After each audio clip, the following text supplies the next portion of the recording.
সপ্তম শ্রেণীর প্রিয় শিক্ষার্থীবৃন্দ, করোনার এই দুঃসময়ে নিশ্চয় তোমরা ভালো আছো। তোমাদের প্রিয় একাডেমি তোমাদের অনলাইন ক্লাস নিয়মিত চালিয়ে যাচ্ছে। আমরা আশা করছি তোমরা বাসায় বসে নিয়মিত তোমরা পড়ালেখা করছো। আজকে এই বাংলা প্রথম পত্র ক্লাস সপ্তম শ্রেণীর বাংলা, বিশেষ করে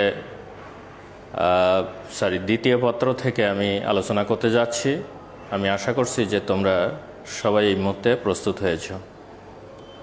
তো প্রিয় শিক্ষার্থী,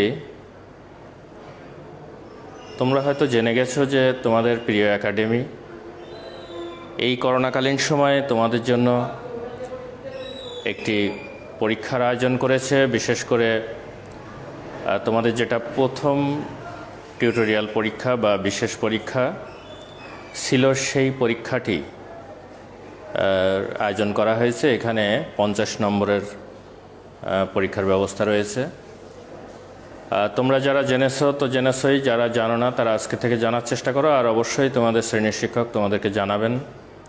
তো সেই ধারাবাহিকতায় আমরা আজকে আলোচনা করতে যাচ্ছি। বিশেষ করে তোমাদের সিলেবাসে বাংলাকে দুটি পার্টে ভাগ করা রয়েছে, একটা প্রথম পত্র, একটা দ্বিতীয় পত্র।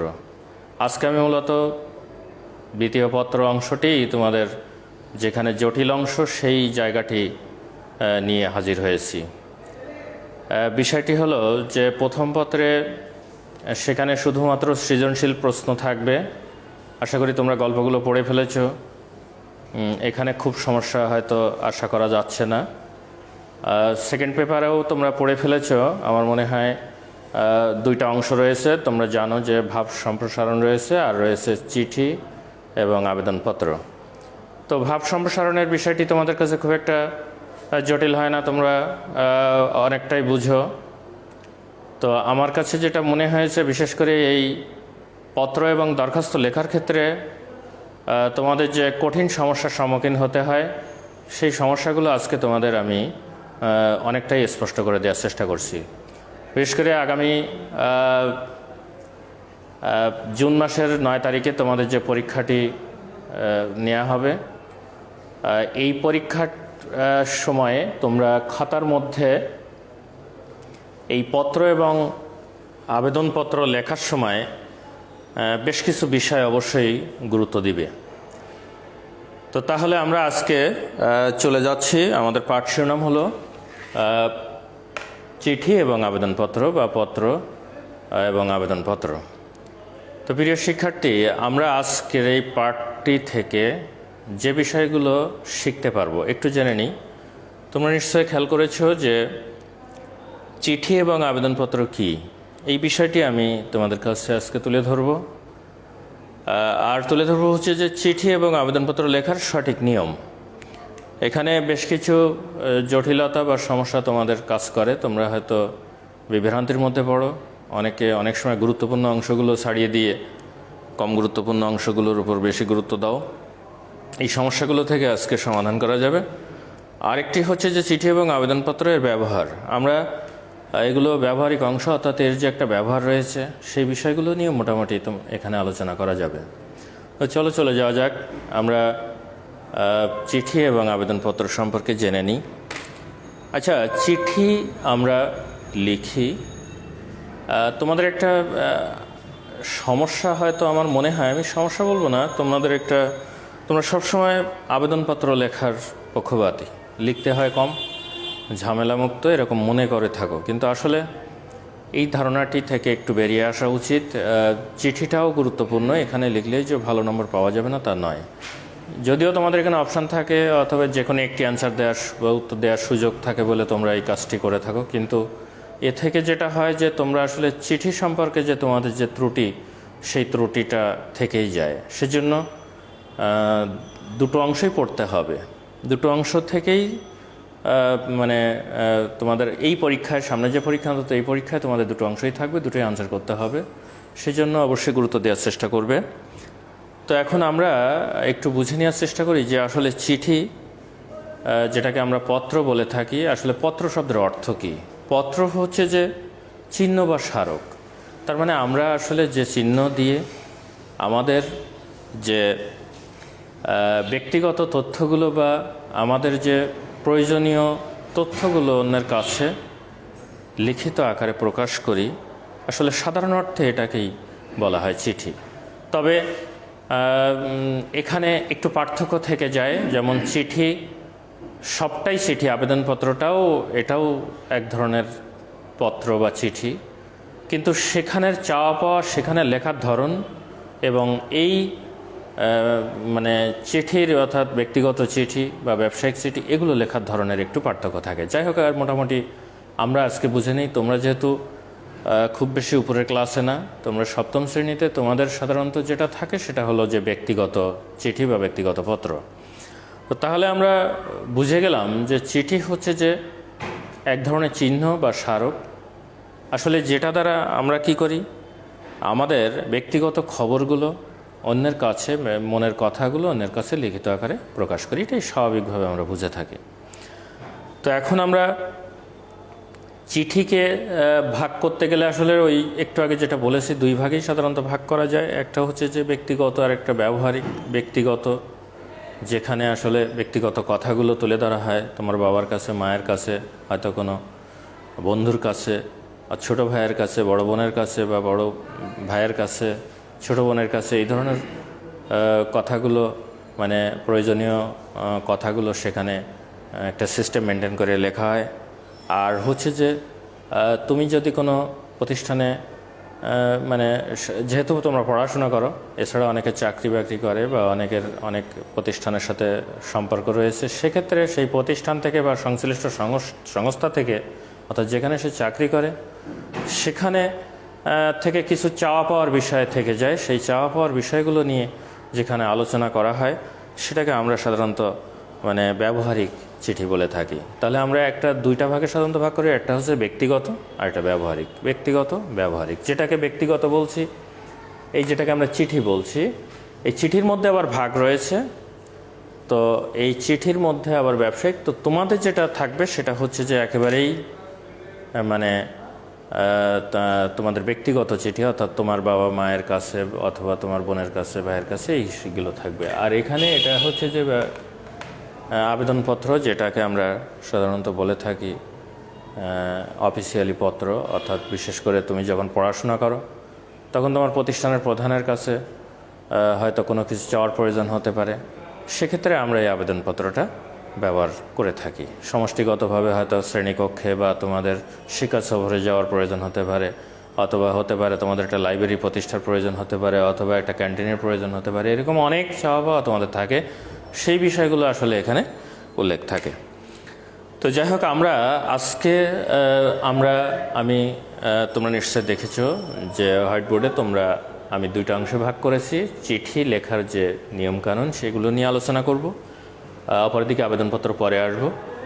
তো আসলে চিঠি লিখতে গেলে আমাদের কি করতে হয়, এই বিষয়টি আজকে যদি একটু মনোযোগ সহকারে দেখো, তাহলে আমার মনে হয় যে তোমাদেরকে এই লেখাটা নিজের মতোই লিখলে ভালো হয়। তোমরা কোনো বইয়ের সহযোগিতা না নিয়ে যদি আজকে থেকে বুঝো, নিয়মটা জেনে তুমি যদি নিজের মতো করে লেখো, সেখানে আমার মনে হয় নম্বরটি বেশি পাওয়া যায়। তো এখানে দেখো, আমি 6টি অংশে তোমাদের ভাগ করে দেখিয়েছি। সাধারণত একটি চিঠির 6টা অংশ থাকে, সাধারণত 6টি অংশ থাকে, কিন্তু কথা আছে। আমি যে 1 নম্বর অংশটি বলেছি, এখানে বলেছি যে মঙ্গলসূচক শব্দ কিংবা বাক্য। আসলে তোমরা খেয়াল করে দেখো যে মঙ্গলসূচক শব্দ বলতে আমরা সাধারণত ব্যবহার করি যে যারা হিন্দু এবং মুসলমান, খ্রিস্টান, বৌদ্ধ, তাদের ধর্মীয়ভাবে বেশ কিছু শব্দ কিংবা বাক্য তারা ব্যবহার করে থাকে। সেক্ষেত্রে আমাদের একটু পার্থক্য হয়।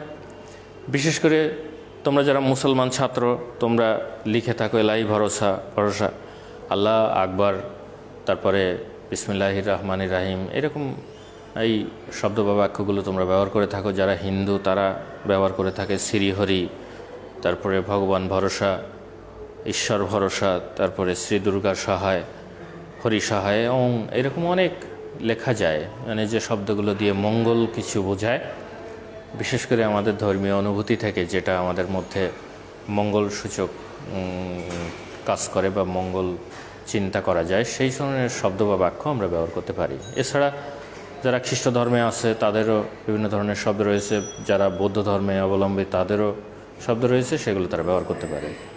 তো আজকে সবথেকে একটা মজার বিষয় হচ্ছে যে এই মঙ্গলসূচক শব্দ কিংবা বাক্য এটি কেমন যেন আস্তে আস্তে ডিলেট হয়ে যাচ্ছে, মানে এটা মুছে যাচ্ছে। এটা আমরা সাধারণত ব্যবহার করি না, আমরা একটু ঊর্ধ্বে গেছি, তো আসলে আমাদের অনেকের কাছে একটু মানে মানে অবহেলা মতো হয়ে দাঁড়িয়েছে।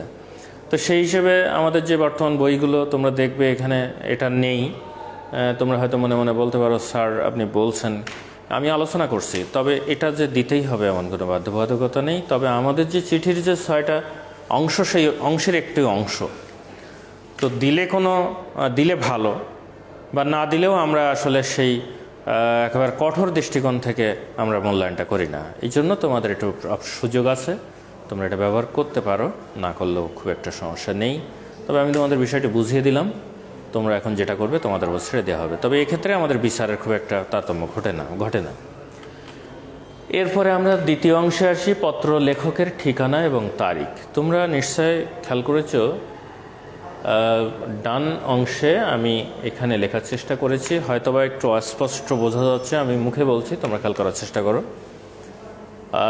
পত্র লেখকের ঠিকানা ও তারিখ, যিনি পত্র লিখবেন অর্থাৎ যে পত্র লিখবে তার ঠিকানাটা আগে দিতে হবে, তারপরে তারিখ দিতে হবে। তোমরা হয়তোবা অনেক সময় আগে তারিখটা দিয়ে দাও, কিন্তু আসলে পত্র লেখার নিয়ম অনুসারে বলা রয়েছে আগে ঠিকানাটা দিতে হবে, তারপরে তারিখটা দিতে হবে।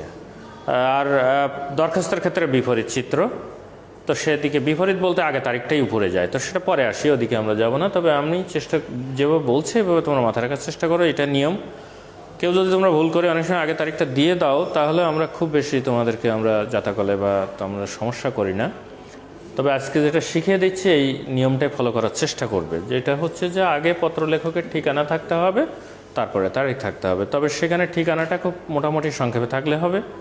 এখন মনে করো যে তুমি হয়তো কুমিল্লার একটা অঞ্চল থেকে চিঠিটা লিখছো, তোমার বাড়ি সেখানে হয়তো দেবিদার হতে পারে, অথবা দাউদকান্দি হতে পারে, অথবা চাঁদপুরের কচুয়া হতে পারে, অথবা যে কোনো জায়গা হতে পারে। ওই উপজেলা সহ বা মোটামুটি সে যে জায়গাটা তুমি থাকো সেই জায়গার কথাটা সহ ওই জেলার ঠিকানাটা দিলে মোটামুটি বোঝা যাবে যে তুমি ওখানে বসে চিঠিটা লিখছো, অর্থাৎ তোমার ঠিকানাও ঠিক। এই হচ্ছে, অর্থাৎ তুমি যেখানে বসে চিঠিটা লিখছো তোমার যে ঠিকানা, সেই ঠিকানাটাকে মোটামুটি সংক্ষেপে আকারে লেখাটাই হচ্ছে যে দ্বিতীয় অংশের কাজ। এরপরে আমাদের তারিখটা দিতে হবে। তুমি যে তারিখে চিঠিটা লিখছো, অর্থাৎ তোমার চিঠিটা লেখার তারিখ অবশ্যই থাকতে হবে, কারণ আমরা একটা লেখা দেখে বুঝবো কী করে যে কত আগে তুমি চিঠিটা লিখছো। কারণ আমাদের লেখার সাথে সময়ের কাজের একটা সম্পর্ক থাকে, তার মানে নিশ্চয়ই তোমার একটা প্রয়োজনীয় কথা চিঠির মধ্যে থাকতে পারে, এই জন্য সময়টাকে গুরুত্ব দিতে হবে। সময়ের সাথে তারিখটাও থাকতে হবে, অর্থাৎ তারিখটা দিতে হবে। আচ্ছা যাক, এখন এটাকে আমরা মোটামুটি ডান অংশে লিখে দেওয়ার চেষ্টা করব। তবে আধুনিকভাবে এগুলোর সব ক্ষেত্রেও আমরা দেখেছি কোনো ক্ষেত্রে বাম অংশেও লেখা হচ্ছে। তো আসলে আমরা এটাকে ফলো করার চেষ্টা করব। এরপরে আমরা দেখছি 3 নাম্বার রয়েছে সম্ভাষণ। আসলে সম্ভাষণটাও তোমার জাতিগতভাবে নির্ভর করে। সম্ভাষণ করা মানে তুমি যার কাছে চিঠিটা লিখবে সেটা বন্ধু হতে পারে, তোমার বাবা মা হতে পারে, তোমার গুরুজন হতে পারে, তোমার বড় হতে পারে, তোমার ছোট হতে পারে। সেক্ষেত্রে আমাদের লেখার ধরনের একটু চেঞ্জ করতে হয়।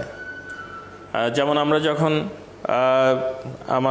তোমরা যারা মুসলমান ছাত্র ছাত্রী রয়েছো, শিক্ষার্থী রয়েছো, তোমরা হয়তো লিখে থাকো পাক জনাবে সু, তারপরে হচ্ছে যে শ্রদ্ধাভাজনের সু, তারপরে হচ্ছে যে তসলিমবাদ, আরজ, এরকম অনেক শব্দ তোমাদের রয়েছে, সেগুলো তোমরা লিখতে পারো। বিশেষ করে তোমরা যারা হিন্দু, তোমরাও অনেক সময় বাবা মায়ের কাছে লিখতে পারো শ্রী চরণ কমলেষু, তারপরে পূজনীয়ষু, শ্রদ্ধেয়, এরকম অনেক লেখা যায়। সেগুলো অবশ্য অনেক সময় ধর্মীয় দৃষ্টিকোণ থেকে জাতিগতভাবে একটু বিভেদ আছে, তোমরা সেগুলো তোমাদের মতো করে লিখলে হবে। আর যখন তোমাদের ছোট হবে, সেক্ষেত্রেও তোমরা সেই অনুসারে তোমরা একটু পরিবর্তন করেও লিখতে পারো। এরপরে আমরা আসবো 4 নম্বর অংশে, পত্রের বিষয়বস্তু এবং মূল বক্তব্য। তো এখানে আসলে খেয়াল করে দেখো যে পত্রের বিষয়বস্তু অর্থাৎ পত্রের মূল বিষয় বা মূল বক্তব্য, অর্থাৎ তুমি পত্রের মধ্যে কি বলতে চাচ্ছ, তোমার বলার উদ্দেশ্য কি। মানে তুমি তো কোনো একটা বিষয় উপস্থাপন করার জন্য তুমি তো নিশ্চয় এই পত্রটা লিখছো, যে হয়তো তোমার এলাকায় একটা অনুষ্ঠান আছে অথবা গ্রীষ্মের ছুটি আছে, তুমি হয়তো তোমার বন্ধুকে আহ্বান করেছো যে তুমি আসো আমাদের বাড়ি থেকে ঘুরে যাও, অথবা তুমি হয়তো বাবা মাকে বললে যে আমার তো স্কুল ছুটি হয়েছে বা কলেজ ছুটি হয়েছে বা আমার শিক্ষা প্রতিষ্ঠান ছুটি হয়েছে, আমি হয়তো বাড়িতে আসছি। এরকম কথাগুলো অনেক সময় যে বিষয়টা তুমি তুলে ধরতে চাও, সমস্ত বিষয়গুলো এর মধ্যে অন্তর্ভুক্ত করতে হবে। অন্তর্ভুক্ত করে তারপরে তোমাকে কি করতে হবে, এর মধ্যেই 2টি অংশ করতে হবে, একটা প্রথম অংশ, একটা দ্বিতীয় অংশ। প্রথম অংশ এবং দ্বিতীয় অংশ আমাদেরকে উল্লেখ করতে হবে, অর্থাৎ তুমি যে বিষয়টা তুলে ধরেছো শেষে একটা এন্ডিং টানতে হবে। তার মানে ঠিক আছে, তাহলে আজকে এই পর্যন্ত, আগামীতে আবার কথা হবে, এভাবে তোমরা শেষ অংশটা লিখতে পারো। এরপরে আমরা খেয়াল করব প্রেরকের স্বাক্ষর, অর্থাৎ তুমি যে প্রেরণ করছো তোমার একটা স্বাক্ষর সেখানে দিতে হবে, অর্থাৎ তোমার শেষ অংশের স্বাক্ষরটা থাকবে, সেই স্বাক্ষরটা আমরা চেষ্টা করব ডান পাশে দিয়ে দিতে। এরপরে আমরা খেয়াল করি যে শেষ অংশ, যেটাকে শিরোনাম, অর্থাৎ আমরা যেটা করব সেটা হচ্ছে যে চিঠিটা যে পাঠাবো তার জন্য আমাদের একটা খাম করতে হবে, অর্থাৎ একটা খাম আঁকতে হবে। অর্থাৎ তুমি যখন চিঠিটা পাঠাবে, খামের উপরে প্রাপকের ঠিকানা দিতে হবে, আবার প্রেরকের ঠিকানা দিতে হবে। প্রাপক হচ্ছে যে পাবে তার ঠিকানা, এখানে ঠিকানাটা হতে হবে স্পষ্ট এবং পূর্ণাঙ্গ হতে হবে, না হলে এই সিটিটা ডেড সিটি হিসাবে আখ্যায়িত হবে। তো সেই জন্য আমাদের করতে হবে কি, এখানে তো প্রাপকের ক্ষেত্রে আমাদেরকে এখানে স্পষ্ট ঠিকানা হতে হবে, পরিপূর্ণ ঠিকানা হতে হবে। এখনকার দিনে মোবাইল নাম্বারও দেওয়া যেতে পারে। প্রেরকের ঠিকানা অর্থাৎ তোমার ঠিকানাটা সেখানেও স্পষ্ট থাকা উচিত। যদি কোনো কারণে যে ঠিকানা চিঠিটা যাবে সেটা যদি না যায়, তাহলে আবার তোমার ঠিকানায় ফেরত আসবে। এভাবে আমরা মোটামুটি স্পষ্ট করব। আরেকটি বিষয় মাথায় রাখতে হবে যে খামের উপরে অবশ্যই ডাক টিকিট এটা লেখা জরুরি, এটা নিয়ম। এই জন্য এই নিয়মটাও অবশ্যই ফলো করতে হবে। তো এইভাবে আমরা যদি চিঠিটা লিখি, তাহলে আসলে তোমরা মাথায় রাখবে, আমরা যখন মূল্যায়ন করি তখন আসলে নিয়মগুলো আমরা বেশি দেখি। তুমি ভেতরে কী লিখেছো এটাকে হয়তো বেশি প্রাধান্য দেওয়া হয় না, কারণ আমরা মনে করি তোমার ব্যক্তিগত কথা, এটা অনেকের ক্ষেত্রে অনেক রকম থাকতে পারে, কিন্তু আমরা নিয়মটাকে ফলো করি বেশি, তাহলে সেক্ষেত্রে নম্বরটি বেশি পাওয়া যায়। এই হচ্ছে মোটামুটি চিঠি লেখার বিষয়। তো প্রিয় শিক্ষার্থী, এবার আমি আবেদনপত্র নিয়ে একটু কথা বলি। তোমরা যারা আবেদনপত্র উত্তর দেওয়ার চেষ্টা করো, সেক্ষেত্রে দেখো তোমরা জানো যে কোনো বইয়ে আমরা এখন বাম পাশ ডান পাশ মিলে চিন্তা করি যে কোনটি সঠিক। আসলে সঠিক বেঠিক বলে কোনো কথা নেই, আমরা পদ্ধতি ফলো করব। তবে এখানে আমাদের লেটেস্ট যে পদ্ধতি সেটা, অর্থাৎ আমরা লাস্ট যে নিয়মটা আমরা ফলো করি সেটা হচ্ছে যে সব কিছুই বাম পাশ বরাবর। অর্থাৎ আমরা যে একটা অ্যাপ্লিকেশান, একটা দরখাস্ত যখন সাবমিট করি তখন সেটাকে যে আমরা ভাঁজ দিয়ে দিই, ভাঁজের পাশ দিয়ে অর্থাৎ স্কেলিংয়ের একেবারেই বরাবর বাম পাশ বরাবর আমরা লিখে রাখার চেষ্টা করি। তো সেখানে দেখো তারিখ শুরুতেই আমরা দিই। এটি যে তুমি ডান পাশে দিলে হবে না এমন কোনো কথা নেই, সেক্ষেত্রে নম্বর পাওয়া যেতে পারে, আমি তোমাদের ক্লিয়ার করে দিলাম, এ নিয়ে বিভ্রান্তির কিছু নেই। আর এরপরে আমরা দেব পত্র প্রাপকের সমীপে ঠিকানা, অর্থাৎ যিনি এটা পাবেন তার সমীপে, অর্থাৎ তার একটা পদবি থাকে। যেমন তুমি যদি দরখাস্ত লিখো বরাবর তারিখের উপরে, আমরা কোনো কোনো ক্ষেত্রে বরাবর দিতেও, মানে তারিখের পরে আমরা বরাবরটা দিতেও পারি, অনেক সময় ব্যবহার করতে পারি, অনেকে ব্যবহার করে না, সেটা নিয়েও খুব বেশি বিড়ম্বনা নেই, ব্যবহার করলে ভালো হয়। সেটা সমীপে অর্থাৎ বরাবর, হয়তো অধ্যক্ষ, প্রধান শিক্ষক, এইভাবে আমরা তার বরাবর লিখতে পারি। ঠিকানা বলতে আমরা এখানে বলবো যে অর্থাৎ তুমি যে প্রতিষ্ঠানে চাকরি করো, পড়ালেখা করো, সেই প্রতিষ্ঠানের ঠিকানা থাকবে, অর্থাৎ আহমেদ বানী academy school and college, Armanitola, Dhaka, এইভাবে মোটামুটি থাকবে। বিষয়টার ক্ষেত্রে খেয়াল করে, আসলে তুমি যেটা চাচ্ছ, অর্থাৎ তোমার এই আবেদনপত্রে একটা নিশ্চয় চাওয়া থাকে। তো হয়তো আবেদনের মাধ্যমে তুমি বলতে চাচ্ছ যে আমি শুরুতেই তোমাদের বলেছি যে আবেদনপত্রে সাধারণত চাওয়া পাওয়া থাকে, যে আমি আজকের হয়তো তুমি বলতে চাচ্ছ যে আমরা সবাই মিলে আমরা চাচ্ছি আমাদের স্কুলে একটা ক্যান্টিন প্রতিষ্ঠা করতে, অথবা চাচ্ছ তোমার হয়তো বেতনটা মওকুফ করতে। সেক্ষেত্রে সেই বিষয়টিকে যেন প্রাপক খুব সহজে এক কথার মধ্যে বুঝতে পারেন, এভাবে সংক্ষেপে আমাদের 1 বা 2 লাইনে লিখে দেওয়ার চেষ্টা করতে হবে। তো 1 লাইনে হলে ভালো হয়, একটি বাক্যের মধ্যে হলে ভালো হয়। সেটাকে তোমার যদি জায়গা সংকলন না হয়, তুমি নিচে আসতে পারো, অসুবিধা নেই, একটি বাক্যের মধ্যে দিয়েই তুমি শেষ করতে হবে।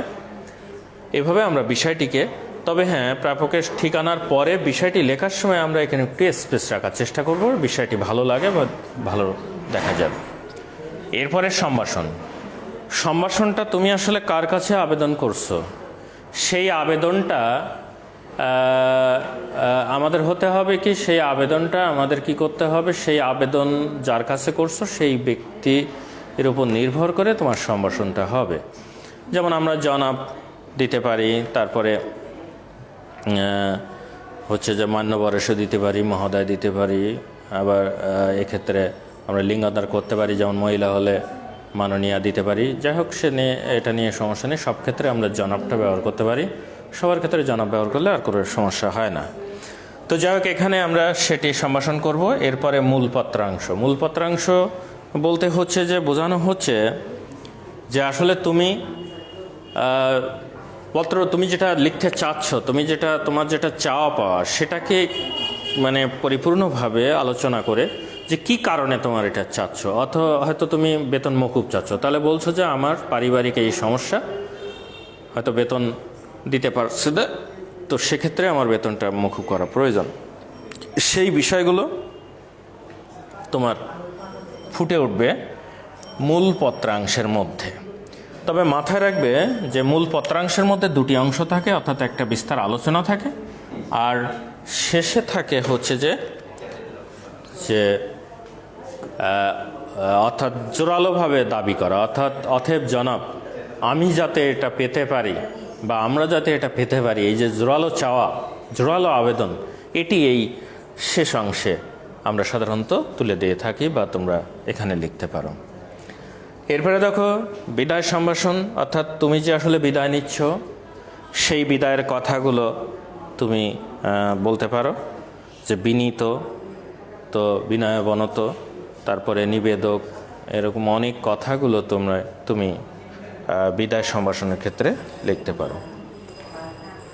তারপরে আমরা যেটা করব সেটা হচ্ছে যে স্বাক্ষর অর্থাৎ তুমি যে কে লিখলে তার স্বাক্ষর থাকতে হবে, অর্থাৎ পরিপূর্ণ নামটা লিখতে হবে, অথবা তোমার স্বাক্ষর যেভাবেই হোক না কেন।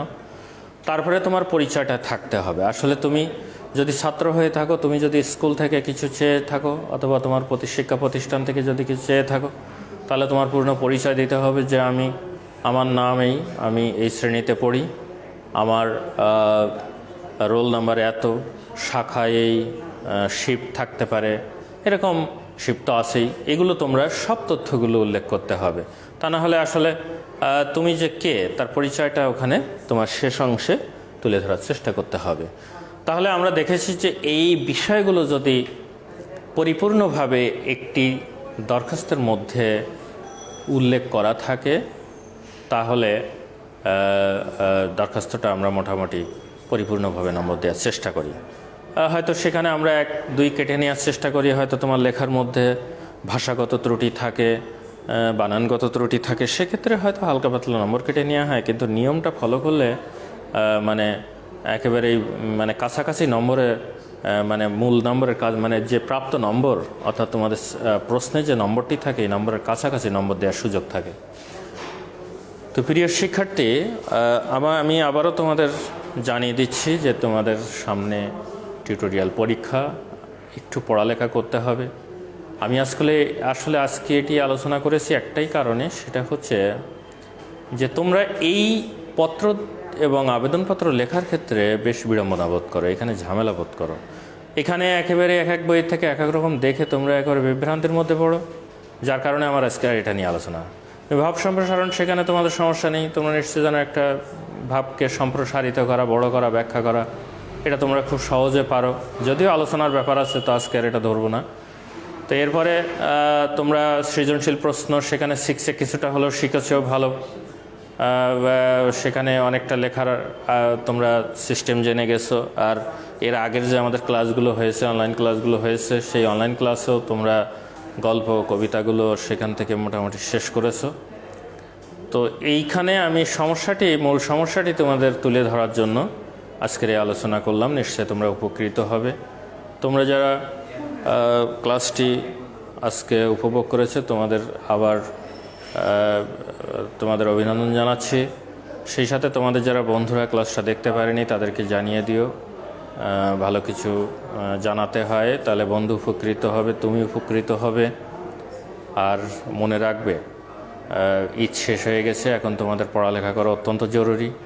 হয়তো খুব শীঘ্রই আমরা হয়তো তোমাদের সাথে আবার শ্রেণীকক্ষে যুক্ত হতে পারি। যতদিন যুক্ত না হব ততদিন এভাবে আমাদের ক্লাস চলতে থাকবে।